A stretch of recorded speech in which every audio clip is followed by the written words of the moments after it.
Hai anak hebat, hari ini kita akan membahas 2 soal AKM bersama Bu Vicky.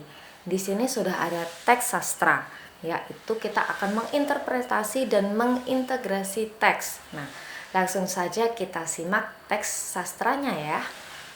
Suatu hari sekumpulan anak datang ke tempat itu bersama dengan gurunya.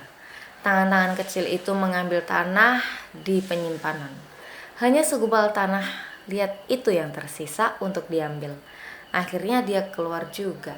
Inilah kesempatanku yang paling besar, dia pikir sambil memicingkan ke cahaya. Seorang anak laki-laki menyimpan tanah liat itu ke dalam alat pemutar dan memutarnya sekencang mungkin. Ini sungguh menyenangkan, pikir si tanah liat. Anak itu mencoba menarik tanah itu ke atas sambil terus memutarnya. Si tanah liat itu merasa sangat senang karena dia telah menjadi sesuatu. Setelah mencoba membuat sebuah mangkuk, si anak kecil itu akhirnya menyerah. Tanah itu dileburkannya lagi dan dibulatkan menjadi mirip sebuah bola. Sudah waktunya untuk membersihkan diri, kata Pak Guru. Dan tempat kerja itu pun ramai dengan suara anak-anak menggosok, menyabuni, membilas, dan mengeringkan tangannya. Air berceceran di mana-mana. Anak laki-laki itu menyimpan bola tanah itu di dekat jendela dan bergegas bergabung dengan teman-temannya. Sesaat kemudian, tempat itu pun menjadi kosong. Ruangan menjadi sangat sepi dan gelap. Si tanah liat sangat ketakutan. Tidak saja dia kehilangan tempatnya yang nyaman di dalam tempat penyimpanan yang lembab. Dia tahu bahwa dia berada dalam bahaya. Habislah sudah, dia pikir. Aku akan tinggal di sini dan mengering, sekering batu. Dia duduk di jendela dekat jendela yang terbuka. Tidak dapat bergerak. Dia merasakan cairan yang keluar dari tubuhnya. Sinar mentari mulai meredup dan angin malam mulai menghembus. Sampai akhirnya dia mengeras sekeras batu. Dia sedemikian keras, sehingga tidak lagi mampu berpikir. Dia hanya tahu bahwa dia sudah tidak punya. Nah, ini adalah teks sastra yang menceritakan sebuah tanah liat yang pada awalnya dia tersimpan, kemudian akan dipakai untuk membuat sebuah mangkuk, namun pada akhirnya oleh seorang anak laki-laki, mangkuk yang hampir jadi itu dileburkan lagi dan bentuknya dikembalikan lagi seperti halnya bentukan segumpal tanah liat biasa seperti bola. Dan kemudian si anak laki-laki itu meletakkan segumpal tanah liat itu berada di dekat jendela. Nah, pertanyaannya, si anak laki-laki telah meninggalkan segumpal tanah liat itu dalam bahaya. Bahaya apakah itu? Silakan kalian tuliskan jawaban kalian di kolom komentar dan pause dulu video ini.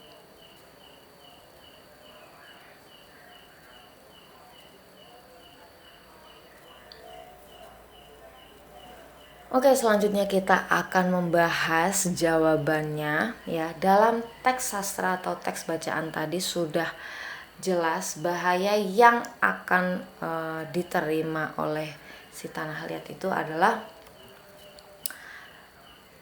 akan mengering dan mengeras sehingga harapannya untuk menjadi sesuatu mungkin tidak akan terwujud ya. Jadi ketika si anak laki-laki itu meletakkan tanah liat itu berada di dekat jendela, itu setiap hari akan ada angin yang berhembus, kemudian sinar matahari yang akan menerpa si tanah liat dan tanah liat itu akan mengering dan mengeras. Nah, itulah bahaya yang akan diterima oleh si tanah liat. Oke, soal selanjutnya masih dalam teks sastra, yaitu kita akan mengevaluasi dan merefleksi teks. Langsung saja kita simak teksnya. Ya ampun, ujar seorang wanita. Dia adalah pembuat kerambit yang sering mengunjungi tempat tersebut. Jendela ini lupa ditutup selama akhir pekan. Lihat, tempat ini menjadi kotor sekali. Kau boleh bermain-main dengan tanah liat. Ibu mau mengambil lap pembersih, katanya kepada anak gadisnya. Si gadis kecil itu melihat segumpal tanah liat di dekat jendela. Wah, kebetulan sekali ada tanah liat di sini. Cocok sekali, katanya. Tak lama kemudian si gadis kecil menekan dan meremas-remas si tanah liat menjadi bentuk yang dia inginkan. Bagi si tanah, jari-jari si gadis kecil itu seperti sentuhan lembut yang sangat menyenangkan. Si gadis terus bekerja sambil berpikir. Tangannya bergerak membentuk sesuatu. Si tanah merasakan tangan halus gadis itu membentuknya menjadi sebuah benda bundar dengan lorong kosong di tengahnya. Dengan sejumput tanah liat dibentuknya pegangan untuk tangan. Ibu-ibu, panggil si gadis kecil. Aku membuat cangkir. Bagus sekali, ujar ibunya. Simpan saja di dalam rak, nanti kita bakar di dalam tungku. Kau dapat ngecatnya dengan warna kesukaanmu.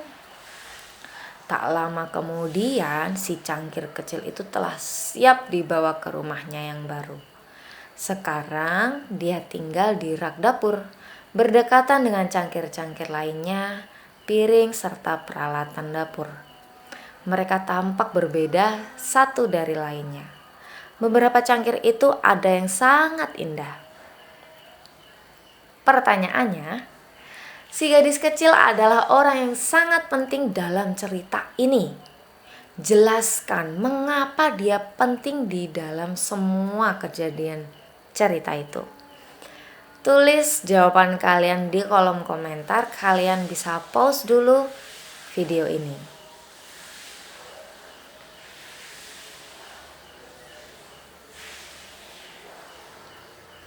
Oke, selanjutnya kita akan bahas jawabannya ya.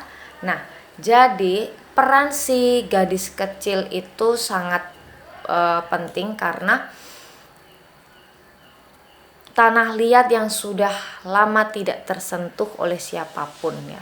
Jadi sebelum kehadiran gadis kecil itu, tanah liat itu sudah lama tidak tersentuh oleh siapapun.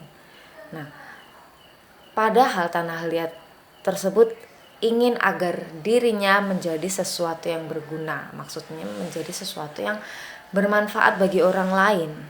Nah, gadis kecil dalam cerita di atas itu merupakan orang yang sangat penting dalam cerita tersebut karena ia berhasil membuat tanah liat menjadi sebuah barang yang berguna sesuai harapan si tanah liat itu. Nah, jadi gadis kecil ini adalah orang yang membuat segumpal tanah liat itu menjadi sesuatu barang yang berguna, yang bisa digunakan. Jadi seperti itu ya. Oke, cukup sekian pembahasan soal KM hari ini. Semoga bermanfaat.